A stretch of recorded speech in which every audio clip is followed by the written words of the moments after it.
그래서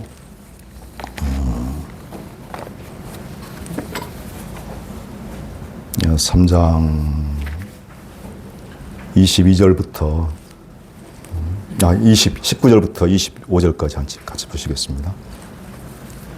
같이 한번 읽겠습니다. 갈라디아 3장 19절부터 25절까지. 예. 여기 나왔나요? 예. 자, 그런즉 율법은 무엇이냐? 범법함을 인하여 더한 것이라.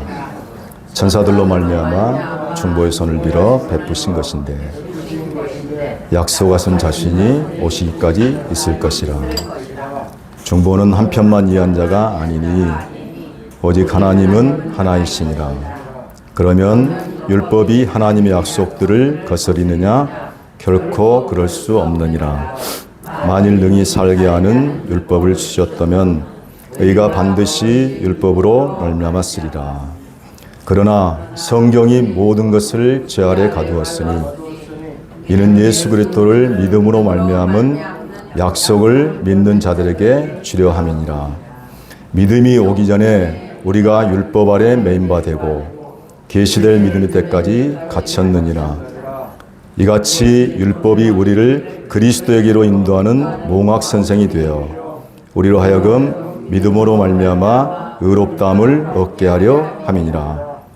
믿음이 온 후로는 우리가 몽학 선생이 아래 있지 아니하더라. 아멘. 무슨 말씀인지는 다 아시겠죠? 그죠? 갈라디아서가 계속되고 근데 사실 이렇게 교리적인 부분이기 때문에 우리가 갈라디아서를 접근할 때 조금 약간 좀 이해가 되지 않는 부분들도 있을 것이라고 이렇게 생각이 됩니다. 그러나 또 로마서도 같은 내용을 갖다가 여러 방면으로 이렇게 기록을 했기 때문에 어떤 한 부분만 이렇게 복음을 안다고 전부 알아지는 것은 아니고 이 성경 전체를 통해서 물론 한 성경 안에서 이제 어떤 부분에 대한 구원에 대한 부분에 대해서도 그 책에 맞게 그 성경 책에 맞게 그렇게 어떤 한 방면으로 기록을 했고 그런 부분이 있기 때문에 전체를 다 이렇게 알아가면서 해야지만이 복음이 완전하게 복음의 빛이 완전하게 드러난다고 이렇게 생각이 됩니다. 그래서 어떤 부분이 똑같은 얘기를 하더라도 갈라디아에서 하는 얘기가 또 있고 그 다음에 또 로마서에서 하는 얘기가 있기 때문에 그런 부분에 대해서 이제 종합적으로 비춰지면은 성경에서 말하고자 하는 뭐가 그래서 하세요.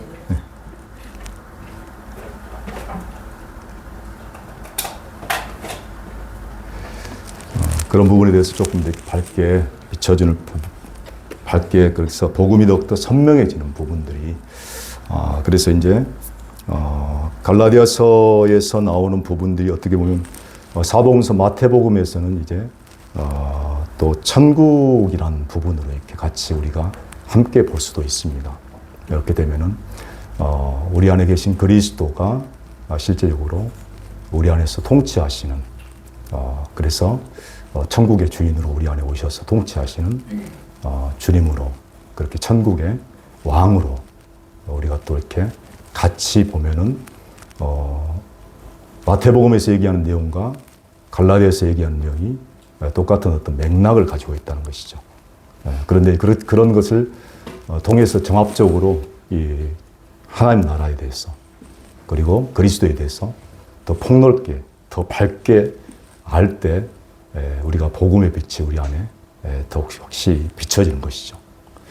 그런 부분에서 갈라디아서를 이렇게 하고 있는데, 그래서 이제 갈라디아서가 크게 이제 보면은 자유와 성령과 사랑으로 그렇게 얘기를 했고, 우리가 죄에서 자유를 얻게 되고, 그래서 율법에서 자유를 얻게 되고, 사망과 모든 어둠의 권세에서 자유를 얻게 되지만은 그 자유가 자유로 끝나는 것이 아니란 것이죠. 그래서 그 자유가 끝나는 것이 아니고, 그 성령으로 사는 삶이 필요한 것이죠. 그렇지 않고 자유로 끝나서 그곳에 사는 것 자체가 잘못하면은 그 자유가 나를 위한 자유가 된다면은 방종으로 갈 수도 있고, 그래서 육으로 사는 삶이 될 수도 있다는 것이죠. 그래서 절대적으로 우리가 그리스도를 통해서 의롭게 되어지는 일들이 있어야 되지만은 거기서 끝나는 것이 아니고 성령으로 사는, 그래서 내 안에 들어오셔서 나를 다스리시고 통치하시는 그 성령의 삶을 살아질 때 결국에는 사랑으로 열매 맺는 사랑의 열매가 나올 수 있는 것이죠. 그것이 하나님께서 우리 안에 들어오신 목적이거든요. 그래서 그럴 때 이 구원에 대한 개념들도 내가 예수님 믿고 내가 천국 간다라는 그런 개념의 어떤 구원이 아니라 진정으로 하나님이 내 안에 들어오셔서 나를 통치해서 지금 나에게 하나님 나라가 임했고 그 하나님 나라의 왕이 내 안에 들어오셔서 지금 나를 통치하시는 현재 천국이 사라진다는 것입니다. 우리가 구원을 생각할 때 항상 어떻게 생각했습니까? 항상 예수 믿고 천당 간다라는 개념으로 그렇게 알고 있는 사람 많잖아요. 그것이 뭐냐면은 나를 위한, 나만을 위한 어떤 구원이라는 것입니다. 그렇게 될 수밖에 없어요. 현재 천국이 되지 않으면, 현재 천국이 누려지지 않으면 우리가 죽어서 나중에 예수 믿고 죽어서 지금은 천국이 되든지 안 되든지 상관없이 지옥이어도 상관없어요. 나중에 천국 가는 걸로만, 천당 가는 걸로만 안다는 것이죠.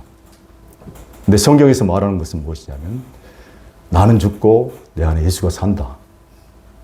그래서 바울 사도는 그런 얘기를 했죠. 내게 사는 것이 그리스도니. 그분이 내게 현재 살고 있어요.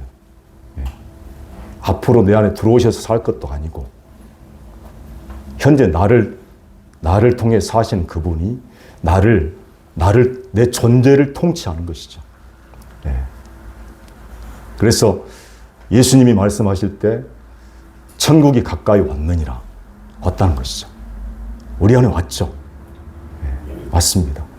그 천국의 왕이신 우리 안에 그분이 들어오셔서 다른 것을 통치하기보다도 이 땅의 천국이니까 우리가 유대인들도 생각할 때 어떤 생각을 했었냐, 우리가 이 천국에 대한 개념을 항상 볼 때 구약도 그렇게 생각을 하지만은 천국을 죽으면 천당 간다는 장소적 개념으로 많이 천국을 생각을 하는 것이에요. 지금 거의 많은 사람들이 그렇게 생각하죠. 그래서 김세윤 교수도 구원에 대한 개념을 설명할 때 그렇게 해서 옛날에 책을 썼을 때는 그분이 이제 책을 썼을 때 어떻게 썼냐면은 그 구원에 대한 통합적 개념을 갖다가 모든 악과 고난으로부터 해방받는 것이 구원이다.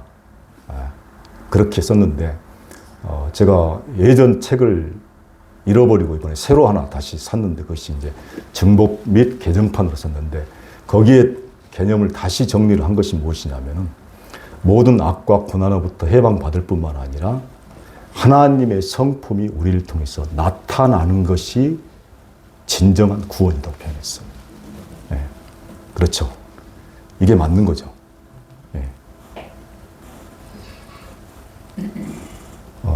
그래서 그런 그 하나님 나라에 대한 구원의 개념들이 실질적으로 유대인들도 우리가 이제 생각할 때 유대인들도 하나님 나라를 갖다가 저기 가서 죽어서 저기 가는 것이 천국이라고 생각하지 않았어요. 유대인들 자체도 원래는 메시아를 기다리고 대망했던 것은 왜 메시아를 기다렸냐면 이 땅에서 메시아가 와서 이 땅에서 모든 로마의 압제로부터 구원해줘서 메시아가 통치하는 이 땅에서 임하는 하나님 나라였어요. 근데 우리는 항상 죽어서 천국 간다고 생각하기 때문에 구약을 볼 때 이스라엘 백성들마저도 죽으면은 천당 개념을 하나님 나라를 개념을 갖다가 죽어서 가는 것으로 생각한다는 것이죠. 성경을 볼 때 그렇게 보는 거예요. 그러니까 이스라엘 백성들조차도 유대인들도 이 땅에 임하는 하나님 나라를 대망했다고요. 메시아가 오셔서 이 땅에서 자신들을 구원하고 이 땅에서 다스리는 메시아를 대망했었다는 것이죠. 마찬가지로 우리의 하나님 나라의 개념들도 가는 나라가 아니죠. 그래서 예수님이 마태복음에서 하는 내용 중에 모든 내용들이 바로 보면은 마태복음 13장에도 그렇고 그리고 마태복음 5장에도 보면은 이미 하나님 나라가 너에게 임했다. 네, 너에게 임했다. 그러니까 이미 임했고 아직까지 완성되지 하나님 나라가 완성되는 요 두 사이의 긴장관계 지금 현재 있는데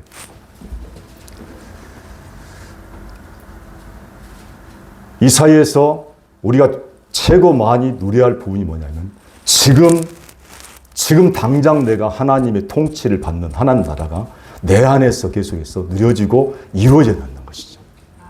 네. 이번에 전 목사님이 했던 내용의 핵심이 바로 그거였습니다. 네. 그러니까 우리 속에는 뭐가 있냐면 나중에 천국 가면 되지. 네. 예수 믿고. 그거 아니라는 거예요.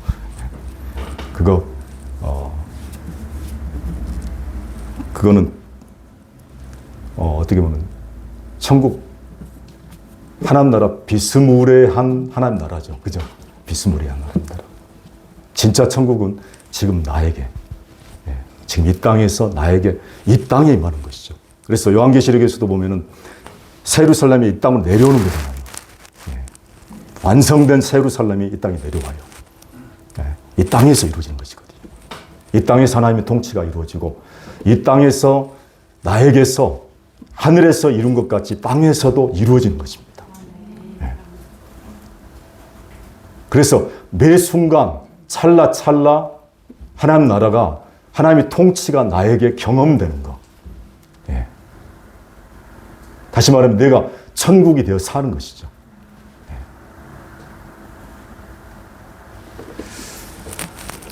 그것을 얘기하고 있기 때문에 오늘 19절에는 보면은 율법은 무엇이냐 그렇게 얘기를 했는데요. 율법이 무엇이냐는 것에 대해서 율법의 이제 19절에서 내용에서는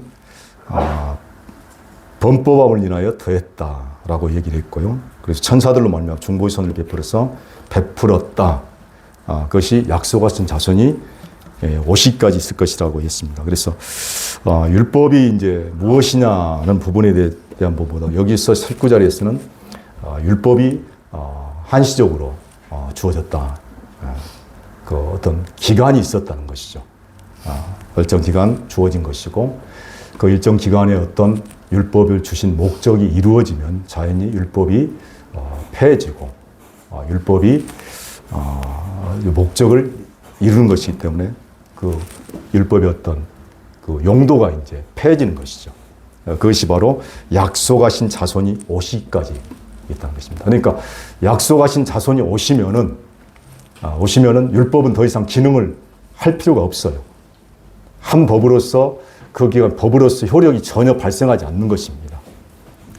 그것을 바로 율법이 폐해졌다라고 얘기하는 것이죠. 더 이상 그 율법을 지킬 필요가 없다는 거예요. 율법이 어떤 것에 매일 필요가 없습니다. 그죠? 법이 폐해졌는데 그 율법을 가지고 이렇게 해라 하지 마라 해도 아무 효력이 없어요.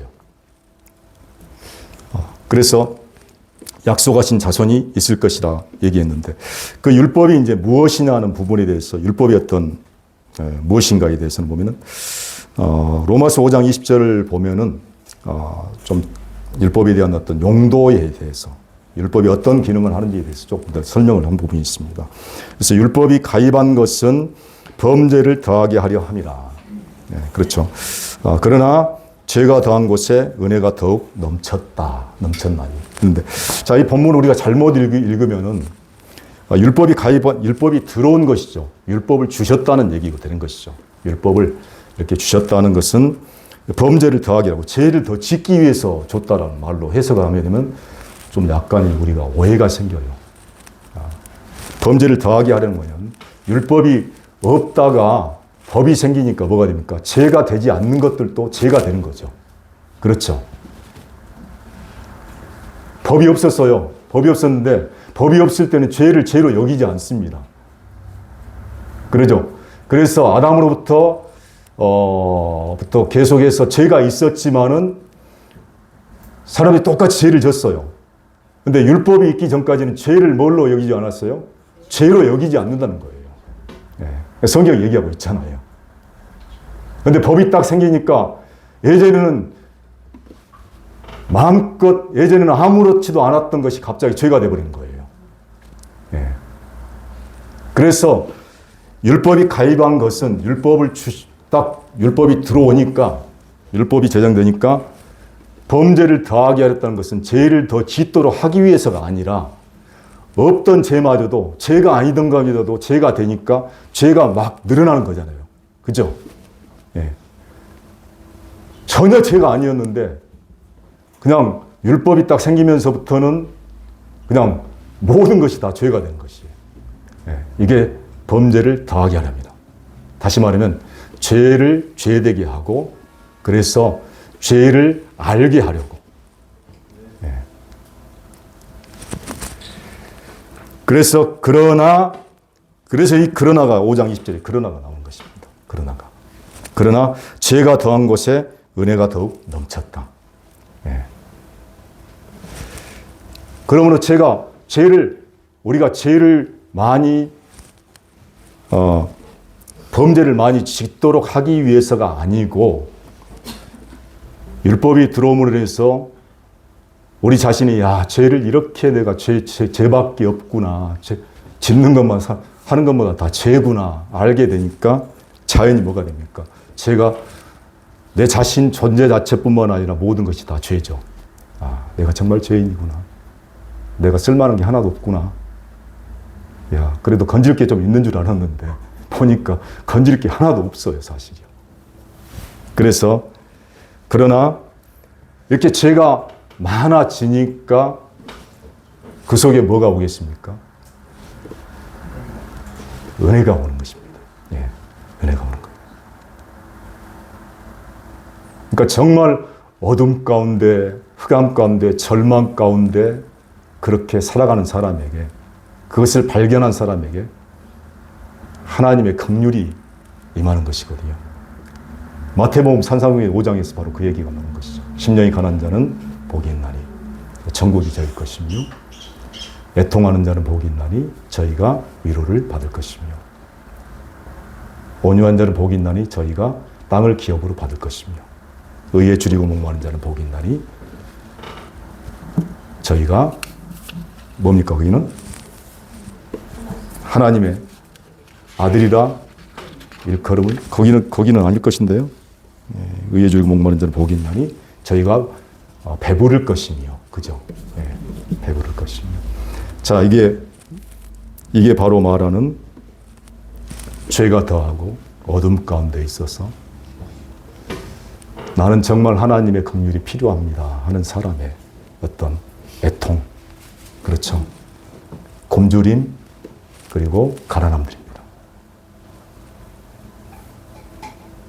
어떻게 보면 정말 죄밖에 짓는 게 없어서 더 이상 소망이 없어서 절망 가운데 빠진 사람들이, 그 사람들이 바로 어둠에 있는 사람들이거든요. 이 사람들이 그들의 어떤 육으로는 몰라도 영 안에서는 나는 절대적으로 하나님이 필요합니다. 그 탄식이 나올 수밖에 없어요, 사실은. 아니, 그 소원 외에는 생기지가 않습니다, 사실. 그 부르짖음 외에는요, 기도가 없어요.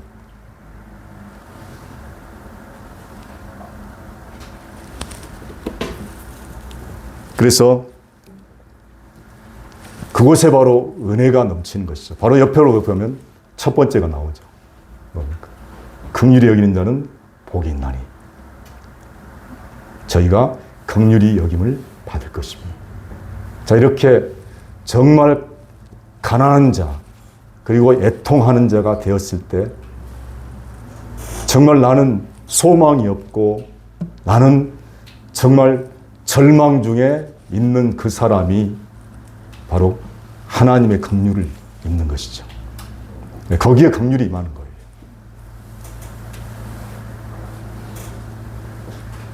내가 땡겨서 받는 게 아니고 하나님의 긍휼이요, 자연스럽게 흘러요. 네.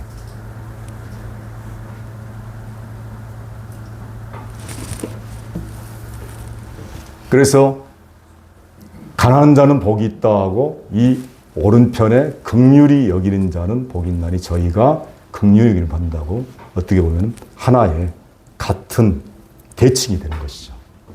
네. 그래서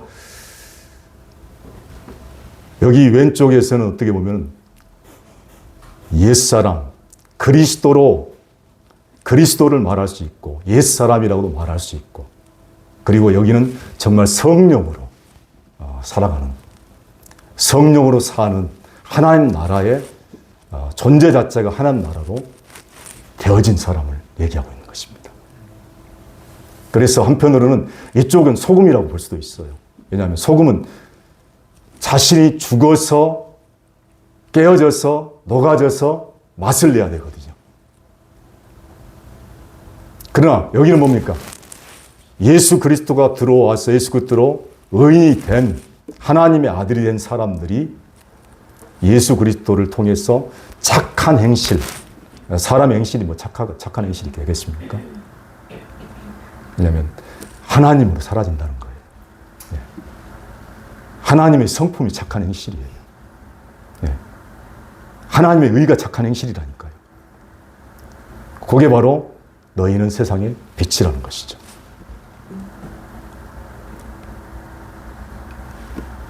자, 이 얘기를 예수님이 계속 하면서 마태복음 13장 하면 천국 얘기를 하는데 예수님이 천국 얘기를 하면서 했던 얘기 중에 한 가지가 뭐냐면 너희가 도대체 좀 알아듣지를 못한다.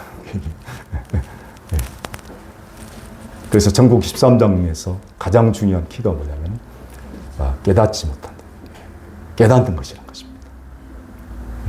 보기는 보아도 보지 못하고 듣기는 해도 듣지를 못하고 그러니까 그게 뭡니까? 눈을 떴는데 봉사고 귀는 듣기는 하는데 못 들으니까 뭡니까? 기본관이 아닙니까? 그것을 갖다가 13장에 씨 뿌린 비유로 이제 다시 얘기를 하죠. 듣기는 듣는데 뭐 돌짝 같기도 하고 그 다음에 가시밭 같기도 하고 또 재리와 욕심이 막혀가지고 전혀 뭐 열매를 맺지 못하는 그런 그 와중에 뭐가 있습니까? 사단이 말씀을 악한 자가 와서 말씀을 다 빼앗아 가고 그래서 욕심이나 재리 때문에 다 막혀서 결국은 결실을 하지 못하는 그런데 이제 거기 보니까 좋은 땅에 뿌려졌다는 것은 좋은 땅에 뿌렸는데 거기서는 30배도 맺히고 60배도 맺히고 100배도 최소한 30배는 맺히더라고 보니까 최소한 아마 거의 다 깨달으면 100배 맺을 거예요 제가 생각할 때는 천국은 기본적으로 100배부터 시작하는 것 같아요. 그래서 그 얘기를 이제 하면서 13장에서 천국이 너에게 임했다는 것입니다. 천국이 너에게 임했고 너희 속에 천국이 있다. 근데 제자들은 지금 뿐만 아니라 회중들은 예수님이 얘기하는 얘기를 갖다가 저기 가면 저쪽으로 이렇게 생각하는 경우가 좀 생길 수도 있겠죠. 그죠? 저곳에서 이렇게 들으면은 저곳에서 가서 이루어질 천국을 생각하면 이게 이 땅에서는 거의 맛볼 수가 없어요. 30배 아니라 거의 맛보지를 못합니다. 그 얘기를 계속 하는 거죠, 예수님. 그래서 예수님이 또 그 얘기를 하면서 너희가 깨달았느냐 그러니까 제자들이 또 그러잖아요. 우리가 그거 깨달았는데 알기는 뭘 알아요. 그냥 예수님도 그냥 아는 걸로 쳐주고 넘어간 거예요, 그냥요.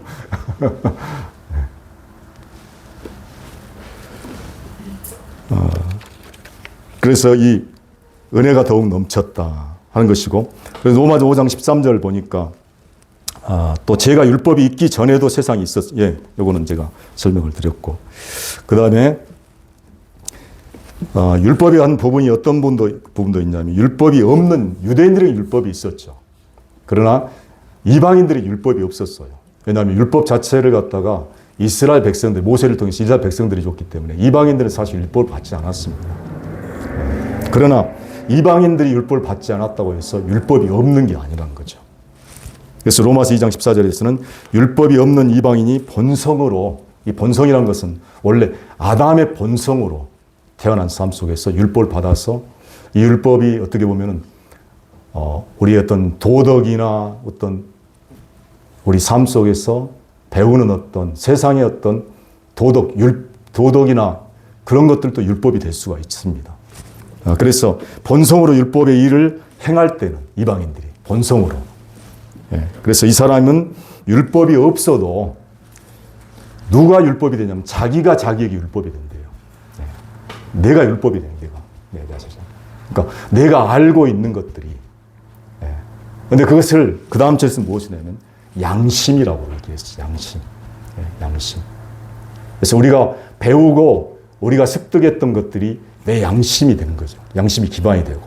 그것을 통해서 우리가 율법을 받지 않았어도 양심 자체가 율법이 돼서 속에서 송사도 하기도 하고 변호도 하기도 하고 그래요. 우리가 뭐가 양심에 찔리면 그런 생각을 하잖아요. 아니야, 이거는 잘한 거야. 아니, 이거 잘못한 거야. 그래서 잘한 거야로 잘 끝나면 괜찮은데 잘못한 거야로 끝나버리면요. 여기서 요 속에서 재판이 나버리면은 심하게는 자살도 일어나는 부분이거든요.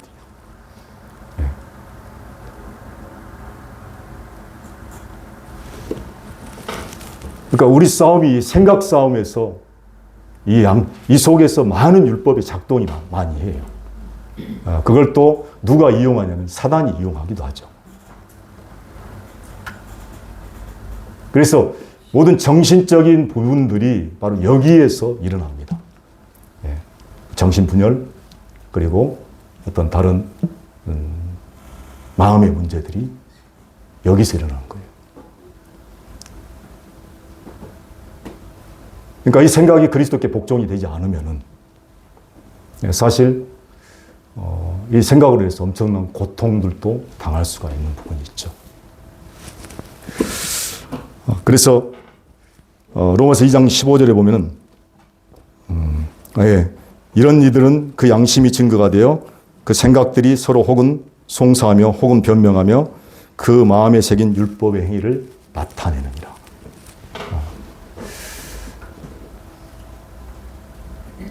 그래서 가룟 유다에게도 사실 보면은 이 부분에서 가룟 유다가 걸렸죠.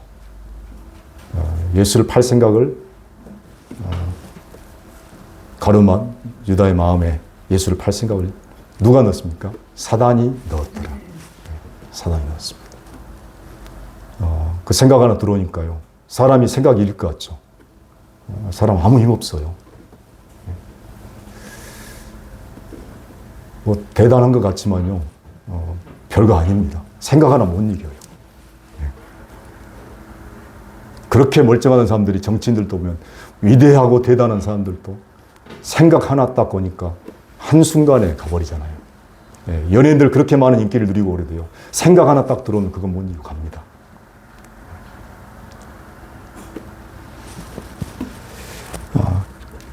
그래서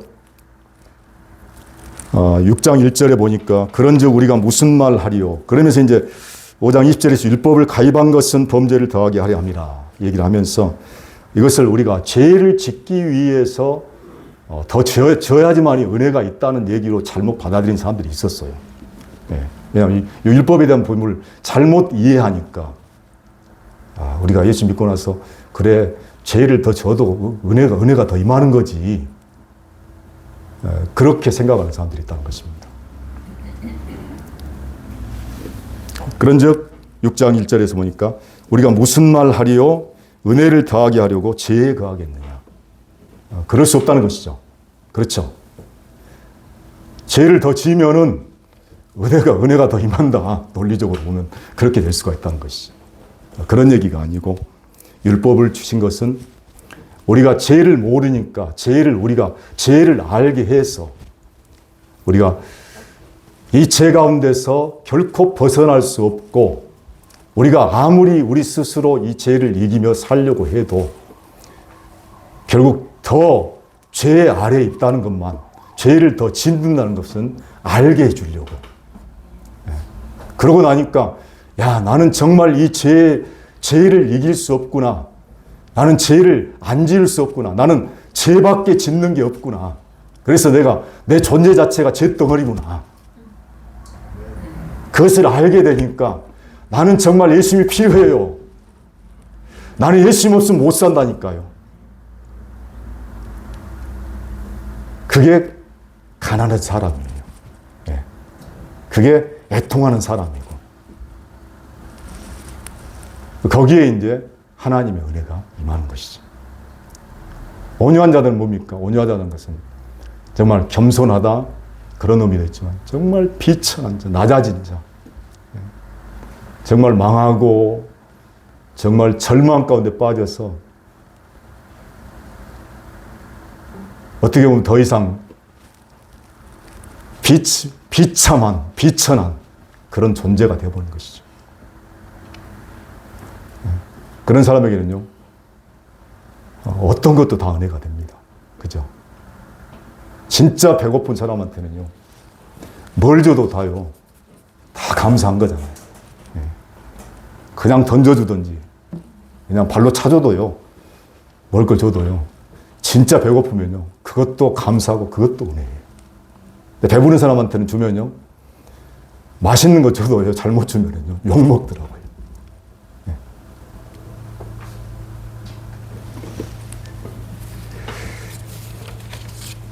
그래서 죄에 대하여 죽은 우리가 어찌 그 가운데서 살리요. 그리고 6장 3절에 보니까 이제 그래서 이제 그렇게 해서 로마서에서 나오는 것이 바로 세례가 나오는 것입니다. 왜냐하면 이거 반드시 죽어야 되거든요. 이거 안 죽으면 더 이상 소망이 없어요. 근데 내가 죽으려니까 이게 죽을 수가 없잖아요. 내가 죽으면 자살이잖아요. 자살밖에 안 나오는 거거든요. 그래서 예수님이 우리를 함께 예수님이 죽으실 때 우리를 함께 포함해서 죽고 우리를 함께 살리신 것이죠. 이것이 바로 세례 아닙니까? 그래서 6장 10절에서 그의 죽으심은 죄에 대하여 단번에 죽으심이요. 그의 살으심은 하나님께 대하여 살으심이니 이와 같이 너희도 너희 자신을 죄에 대하여는 죽은 자요 그리스도 예수 안에서 하나님께 대하여는 산 자로 여길지어다. 자, 이 죽으심 자체가 지난번에 또 말씀드렸지만 단번에 이루어진 것이라는 것입니다. 단번에. 좀 더 설명을 드리자면 영단번.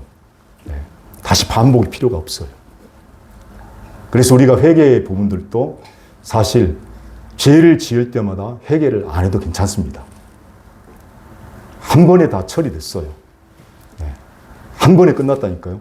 이 한 번의 사건이 영원한 효력이 있다는 거예요.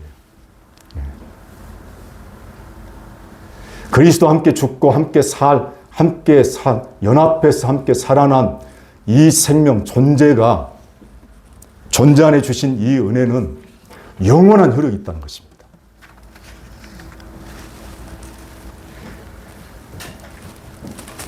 그래서 우리가 산자, 누구한테 산자입니까? 하나님께 산자. 죄와는 전혀 상관이 없어요. 이제 죄와는 끝났어요. 죄와는 완전히 헤어져 버렸어요. 그러니까 누구로만요? 하나님께만 산자. 하나님께만 관계 있는 자라는 것입니다. 다시 말하면 하나님의 의로 인하여만 사는 자. 하나님의 그 의가 우리를 통해서 나타나는 자가 됐다는 거예요.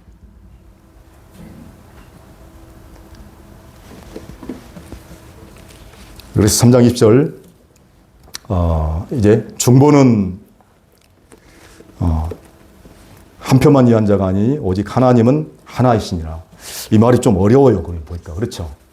중보는 있는데 이 중보가 19절에 나왔습니다. 중보의 손을 베풀었다 하는 것인데 이 중보는 율법은 이제 모세를 통해서 사람을 통해서 이제 하나님께 준 것이잖아요. 그래서 이제 중보의 손을 베풀었다 그렇게 얘기하는 것이고 그래서 하나님과 사람 사이에서 모세가 중보자가 된 것이죠. 그래서 양편을 위한다는 것입니다. 그리고 이 중보의 내용 중에 어떤 내용이 있냐면 계약 관계가 됐다는 거예요. 계약 관계가. 그래서 양편을 한 것이죠. 계약을 할 때 율법을 주실 때 하나님도 이스라엘 백성들 할 때 너희도 이렇게 지키고 하나님도 어떻게 보면은 똑같이 동일하게 그 율법에 대해서 주신 하나님도 책임이 있고 의무가 있다는 거예요. 그러니까 양편이죠. 그러니까 둘 다 똑같이 책임과 의무를 같이 져야 되는 거예요. 그게 바로 중보는 한 편만 위한 자가 양편을 위한다라는 의미입니다. 그러니까 중보가 계약 관계를 기본으로 해서 기초로 해서 어떤 그런 의미가 있게 들어있는 것이죠. 그래서 오직 하나님은 하나이시다. 이 얘기는 뭐냐면 하나님은 하나이시다. 한 분 맞죠? 그런 얘기보다는 여기서 문맥을 보면은 하나님은 일방적으로 계약했다는 것입니다. 일방적으로 약속해 주셨다는 거예요. 다시 말하면 편무계약이고 일방적 언약으로 주셨다는 거예요. 그러니까 율법은 양편이 같이 책임을 져야 되고 의무를 져야 되는데 하나님이 주신 것은 한쪽만 그렇게 책임을 지고 의무를 지겠다는 거예요. 그게 아브라함한테 한 약속이라는 것입니다. 그러니까 이것은 어떤 거냐면은 아브라함한테 약속을 주시고 너는 안 지켜도 문제가 안 돼요. 그러나 누구는 지켜야 됩니까? 하나님은 반드시 지켜야 돼요. 네. 이게 좀 무서운 계약이죠. 그죠? 만약 거꾸로 했다면 이게 상당히 얼마나 두렵겠습니까? 그죠? 근데 이걸 하나님이 반대로 자신이 다 떠안아 버렸어요. 그리고 너는 이 약속을 한 가지만 하면 돼. 약속 믿기만 하면 돼. 좀 쉽지 않아요? 예. 이런 수지가 참 어디가 있겠습니까? 그죠? 예. 이런 대박이 어디 있냐고요, 사실이요. 예. 그래서 하나님이 언약식을 할 때 송아지 염소 쪼개놓고, 새를 쪼개놓고, 하나님이 그 불을 지펴놓고 풀무 가운데 하나님 혼자 지나가시잖아요. 아브라함 손잡고 그렇게 계약했으니까 같이 지나가자 그랬으면 그런 게 아니었어요. 하나님이 혼자. 내가 이 약속을 못 지키면은 너한테 너를 복의 근으로 삼고 그리고 너한테 자손을 주고 너한테 땅을 준다는 이 약속 못 지키면은 내가 내 목숨 걸고 이 약속 지킨다. 그죠? 내 목숨 내놓는다.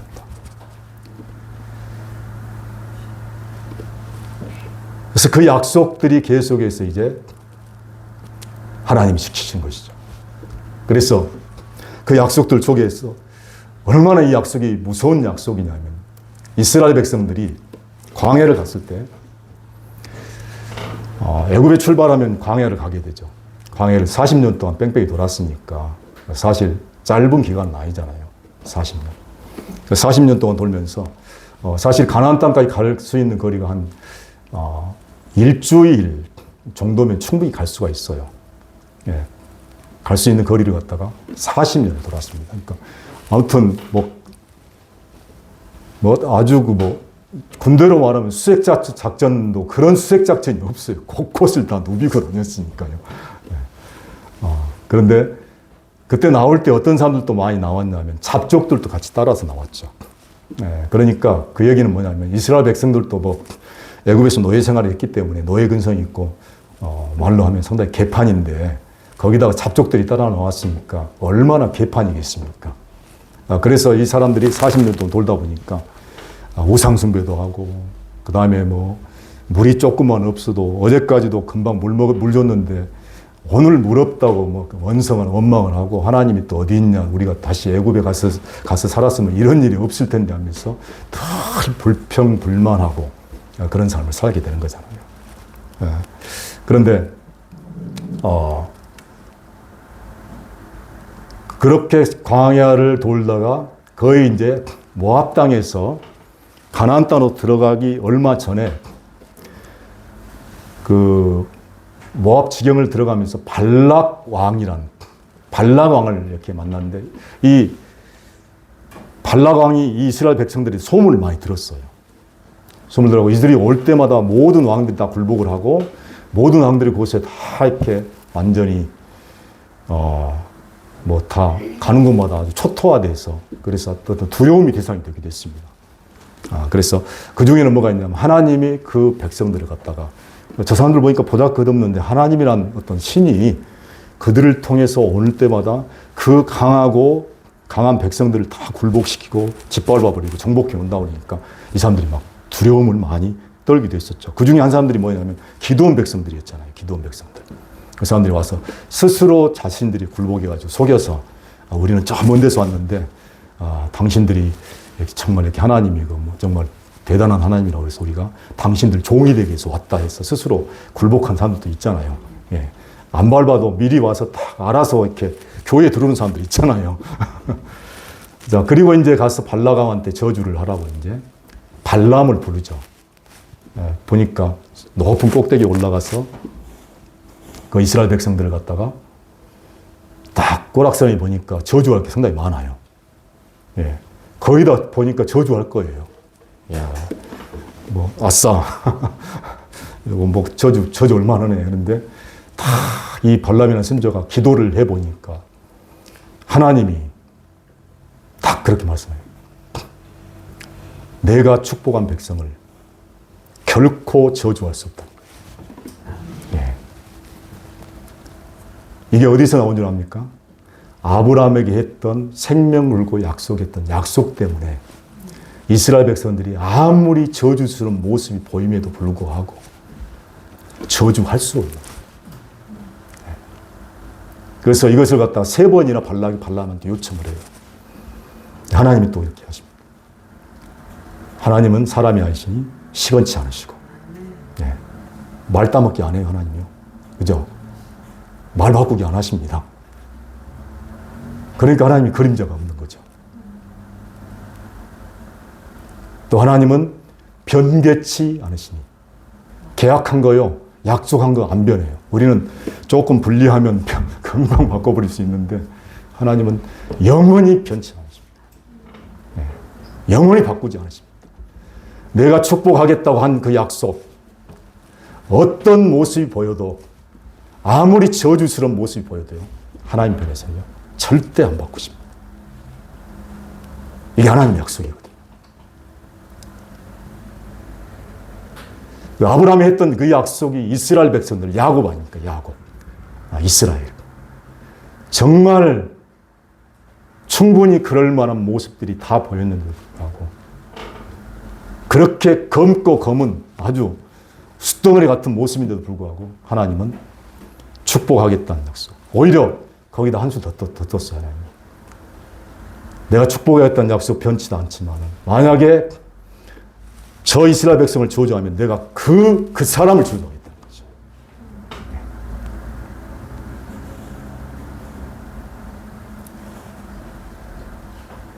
하나님도 우리를 결코 우리를 그렇게 저주하지 않으십니다. 그죠? 하나님은 우리에게 어떤 거냐니까 한 가지예요. 우리를 정말 축복하는 거예요. 네.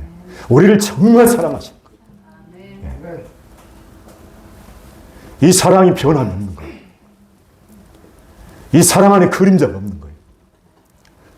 그러니까 하나님이 선하시다는 거는요, 나에 대해서 악이 이만큼도 없다는 거예요. 그러니까 여러분 저주받을 생각은 아예 꿈도 꾸지 마시기 바랍니다. 예. 지옥 간다는 생각은 꿈도 꾸지 마시기 바랍니다. 예. 하나님이 그러니까 보면요, 하나님 우리를 부르실 때 하나님 마음에는 지옥이 없어요. 저는 그걸 봤어요. 아, 하나님 마음이 지옥이었구나.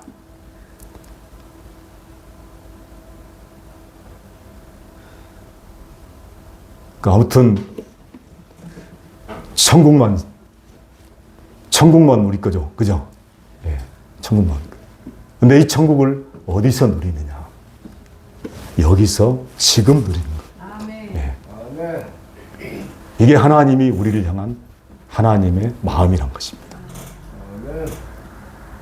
그 좋은 천국을 저기 가서 죽어서 가야지가 아니라 지금 현재 이 놀라운 천국을 위해서 주님이 우리 안에 오셔서 다스리는데 왜 내가 너희를 다스린지를 알지 못하느냐. 그래서 마태복음 13장에 바로 보아 얘기가 이렇게 나오는 거죠. 천국은 마치 밭에 감추인 13장 44절.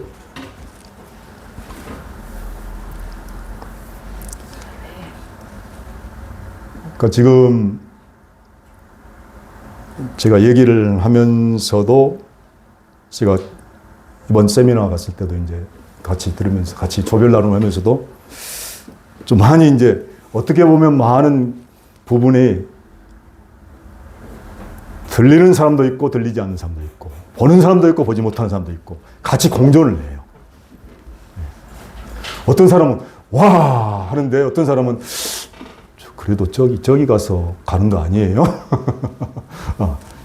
그런 어떤 많은 그 임의와 아직 사이에 우리가 이렇게 살아가는 거죠. 그래서 44절 보니까 천국은 마치 밭에 감추인 보화와 같으니 사람이 이를 발견한 후에 숨겨두고 기뻐하여 돌아가서 자기의 소유를 다 팔아 그 밭을 샀느니라. 자, 바울 사도는 나는 죽고 내 안에 그리스도께서 산다. 이것이 바로 바울 사도의 신앙 고백이고, 그리고 바울 사도 자신이 정말 믿음의 때까지 갈라디아서 했던 내용이 보면 바울 사도의 간증이거든요. 이 모든 과정을 통해서 그리스도가 내 안에 들어오셨다. 이 얘기를 지금 하고 있는 것입니다. 내 안에 그리스도께서 산다. 나는 죽었다. 그래서 빌립보서에서는 얘기할 때 내게 사는 것이 그리스도니. 현재 지금 내 안에 살고 있는 것이 그리스도란 것입니다. 내가 사는 것이 아니란 것입니다. 그래서 마태복음에서는 이것이 바로 내 안에 지금 현재 천국이 하나님의 통치가 현재 지금 나에게 통치가 하나님 나를 통치하고 있다. 그 천국을 현재 천국을 얘기하고 있다는 것입니다. 그래서 마치 밭에 감추인 보화인데 이 농부가 가서 밭을 열심히 갈았잖아요. 맨날 갈았어요. 갈았는데 아마 보니까 이 아마 소작농이어서 밭을 빌려서 남의 밭을 갖다 이렇게 한 거잖아요. 자기 밭이 아니에요. 그래서 매일 갈았는데 어느 날 갑자기 쟁기질을 하다가 뭐가 턱 걸렸어요. 걸렸는데 이게 뭔가 하고 열어보니까 뭐 상자가 있고 그 안에 어마어마한 보화가 들어있는 거예요. 보물이. 얼마나 뭐 이거 보통이 아니잖아요. 그래서 그거 딱 주변 둘러보고 덮어놓고 땅으로 묻고 나서 갑자기 이제 머리가 이제 돌아가는 거죠. 어떻게 할까? 제일 빨리 떠오르는 생각이 뭐겠습니까? 그래, 밭을 사자. 그래서 달려가서 자기에 있는 모든 것을 다 모아가지고 팔아서 주인한테 가서 밭을 팔라고 이제 흥정한 거죠. 아마 팔 때 그 밭이 아마 자기가 샀던 밭보다 훨씬 쌌을 텐데 아무튼 있는 거 다. 네, 그래도요 수지가 맞는 거잖아요. 네, 그래서 샀습니다. 이 사람이 제일 먼저 발견한 것이면 숨겨두고 얼마나 기뻤는지 이거 말할 수가 없죠. 이 기쁨이란 게 말할 수가 없습니다. 이 발견한 자의 기쁨. 그래서 하나님 나라는 성령 안에서 의와 평강과 희락이니라. 기쁨이 있어요. 진짜 기쁨이 있습니다. 이 발견하면은 진짜 이 발견하면 기쁨이 샘솟아요. 그래서 이것이 바로 그리스도가 내 안에 있는 것을 발견한 사람이란 것입니다.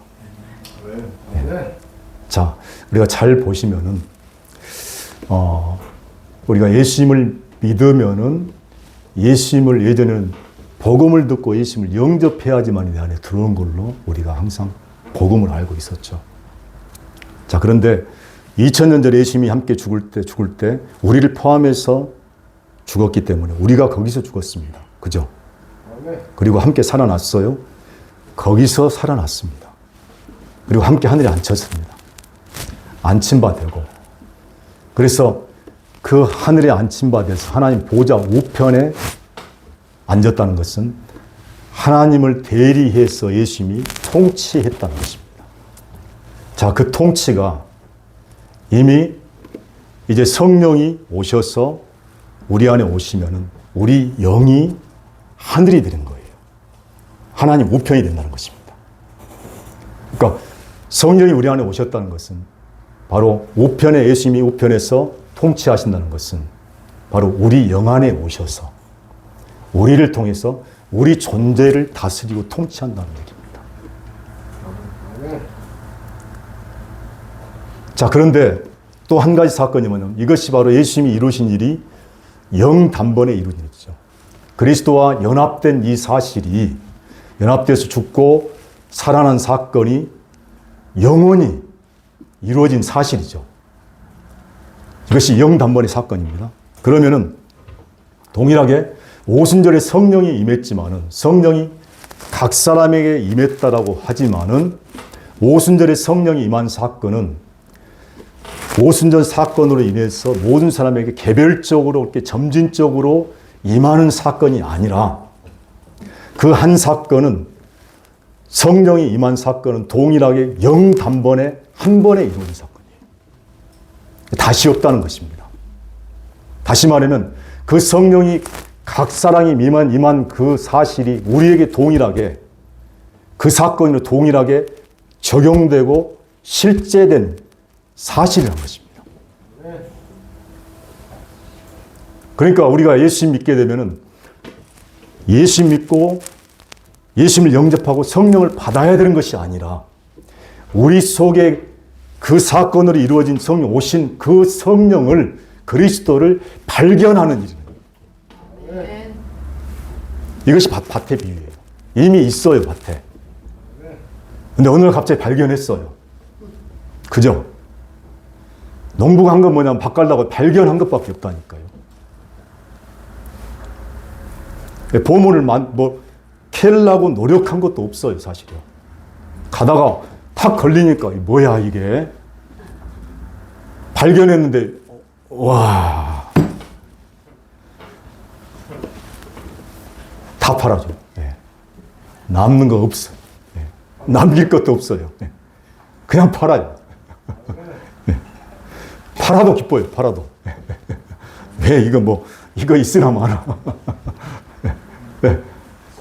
요거 보물 가지면은 인생 역전 되잖아요. 네. 그런데 이 사건 속에 또 뭐도 있냐면은 45절 보니까 그런 내용이 같이 이제 겹쳐 있습니다.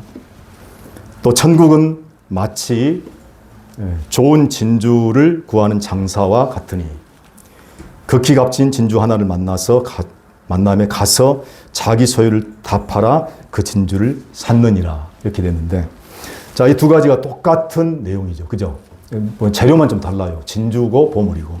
자, 그런데 여기서 이 천국이 뭐냐? 위에서 천국은 보화를 발견한 사람이죠. 네, 보화. 네, 천국은 결국 보화예요. 보화. 네, 보화입니다. 진정한 보화는 우리 안에 오신 그리스도가 보화고 성령이 보화라는 것입니다. 예. 그러니까 내 안에 정말 그리스도가 산다는 것 자체가 발견되면요, 그 사람은 예전처럼 살 수가 없어요, 사실은. 예. 그렇게 발견된 사람은 존재 자체가 바뀌어진 사람이에요. 예. 이전과는 전혀 다른 사람. 그런 사람이죠. 그래서 45절에서는 천국은 마치 좋은 진주를 구하는 장사 같다고 했는데, 이 장사, 좋은 진주를 구하는 장사인데, 이 장사가 위에 있는, 그러니까 좀 다르게 뭐냐면, 자기하고는 좀 다른 거죠. 자기하고. 위에 자기하고 밑에 45절 자기하고 다른 자기예요. 그래서 좋은 장사가 누구냐면 바로 예수님을 얘기하고 있어요. 그래서 예수님이 누구를 구하냐면 진주, 우리를, 다시 말하면 사단에게 붙잡혀 있는 어둠 속에 있는 그 사람들을 사는 거예요. 무엇을 삽니까? 자신이 십자가에서 죽음으로 자신의 생명을 들여서 예수님 편에서는 자기 소유를 다 팔아서 누구를 샀습니까? 우리를 산 거예요. 네. 그러니까 우리가 뭐가 됩니까? 우리가 예수님께는 가장 값진 진주가 되는 것입니다. 하나님이 우리를 보셨을 때는 세상에서 그렇게 귀한 사람이 없어요. 귀한 존재가 없습니다. 그러니까 죄를 지었음에도 불구하고 선악과를 따먹었음에도 불구하고 하나님은요, 보시기에 참 좋았다라고 변함이 없다는 것입니다.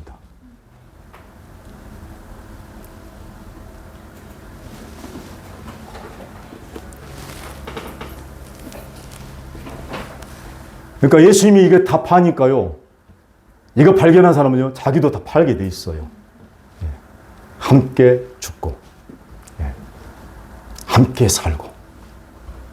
그래서 내 안에 들어오셔서 나를 통치하시고, 그래서 나를 통해서 김세인 교수가 얘기했던 것처럼 단순하게 해방만 받는 것이 아니라, 갈라디아서 말하고 있는 자유만 누리는 것이 아니라 내 안에 있는 그리스도의 성품을, 하나님의 성품을 내어놓고 표현할 수 있는 것이 바로 진정한 구원이라는 것입니다. 진정한 나라는 거예요.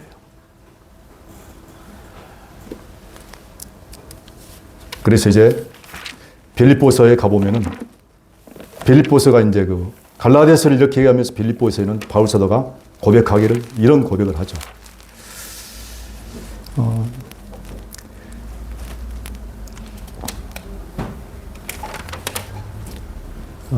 바울 사도가 3장 5절에 내가 8일 만에 할례를 받고 이스라엘 족속이요 베냐민 지파요 이스라엘 히브리 중에 히브리인이요 율법으로는 바리새인이요 열심으로는 교회를 핍박하고 율법의 의로는 흠이 없는 자로다. 스펙이 엄청나죠. 그죠? 육신의 스펙입니다. 이게 그런데 뭐냐면요,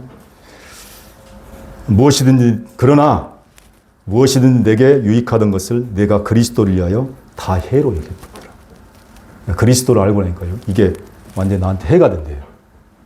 도움이 하나도 안 돼. 오히려 도움이 안 되는 게 아니라 해가 돼요, 해가.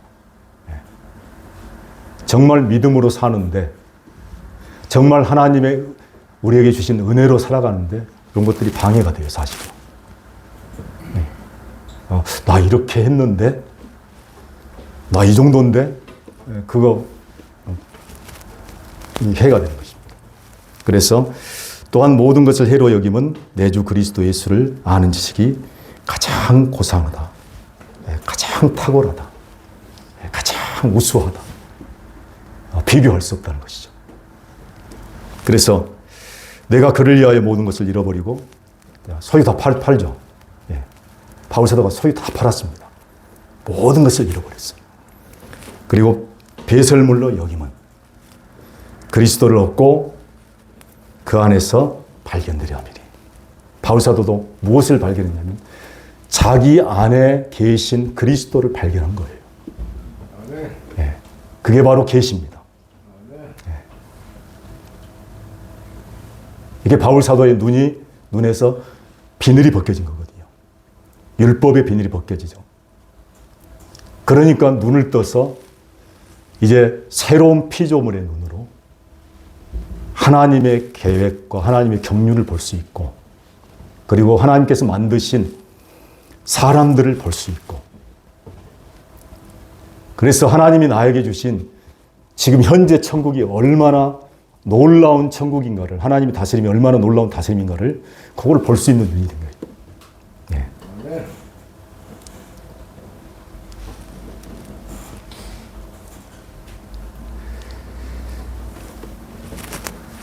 그래서 깨닫는 거 너무 중요합니다. 왜냐하면 우리한테 가지고 있는 것이거든요. 지금 하나님이 원하시는 건 뭐냐면 우리에게 주셨는데도 불구하고 우리가 누리지 못하는 거예요. 내가 가지고 있음에도 불구하고 내가 지금 그것을 경험하지 못한다는 것입니다. 하나님은 다 이루셨어요. 모든 걸 다 주셨어요. 그럼에도 불구하고 없는 자처럼, 못 가진 자처럼 그렇게 사는 것이 얼마나 하나님 배우셨을 때는 안타깝냐는 것이죠.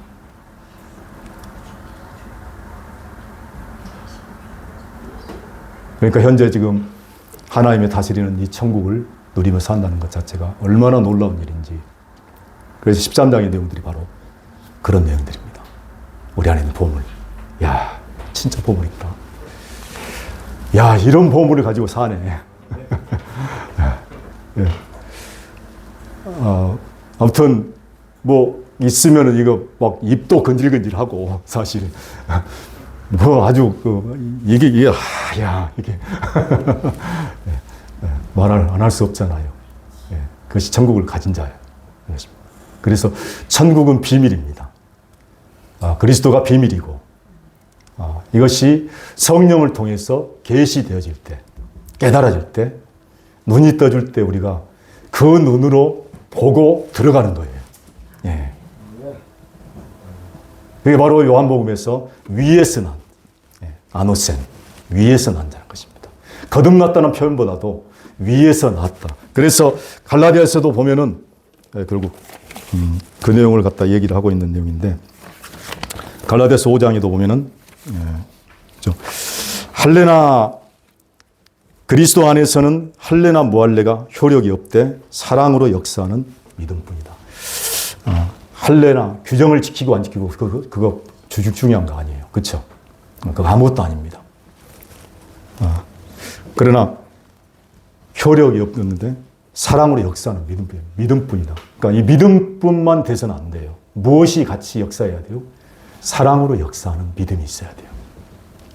그래서 갈라디아서가 최종의 마지막에 열매 사랑을 얘기하고 있다는 것입니다. 그냥 믿음만 있어요. 그러면은 잘못하면 사람 죽여요. 반드시 사랑으로 역사하는, 사랑으로 열매 맺는 믿음이어야 돼요. 그러니까 믿음은 무엇으로 열매를 맺겠습니까? 반드시 사랑으로 열매를 맺게 되어 있어요. 믿음이 있으면 결국 사랑으로 종노릇하게 되어 있다니까요. 그리고 6장 15절에도 할례나 무할례가 아무것도 아니로되 오직 새로 지으심을 받은 자뿐이다. 율법의 규정 중요한 거 아니에요. 그거 지키고 안 지키고 하라 마라 그거 중요한 건 아니고, 중요한 거는 새로 지으심을 받은 자, 존재 자체가 어떻게 됐느냐, 어떤 존재가 됐느냐, 새로운 피조물, 하늘에서 새롭게 난 자, 역시 아담의 생명으로 사는 자가 아니라 이제는 그 아담의 생명으로 살고 사단의 지배 아래서 죄로 왕노릇하는 그 사단 아래서 살던 그 존재가 이제는 하나님의 통치, 거듭나서 하늘로부터 나서 하나님의 통치를 받는 존재가 됐다는 것입니다. 그래서 하나님의 것만 내놓을 수 있고 하나님만 표현할 수 있는 그런 존재.